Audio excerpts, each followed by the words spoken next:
سوال ہے کہ ایک عورت نے روزہ رکھا ہوا تھا اور دوران روزہ ہی حیض آ گیا، اب کیا حکم ہے اس عورت کے لیے؟ تو اس کے لیے حکم یہی ہے کہ یہ روزہ توڑ دے اور پھر اس روزے کی بعد میں وہ قضائی دے،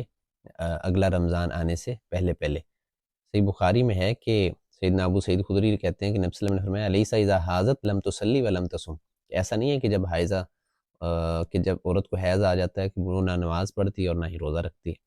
معاذہ رحمۃ اللہ علیہ وہ سید عائشہ سے اپنا وہ جو سوال و جواب کویسچن آنسر سیشن وہ بیان کرتی ہیں، اس میں یہ ہے کہ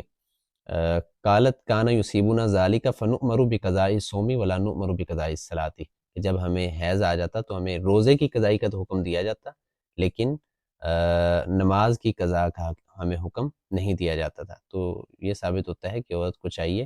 کہ وہ روزہ ظاہر ہے چھوڑ دے، اور اس کے بعد وہ کھا پی بھی سکتی ہے، اس میں کوئی حرج والی بات نہیں ہے۔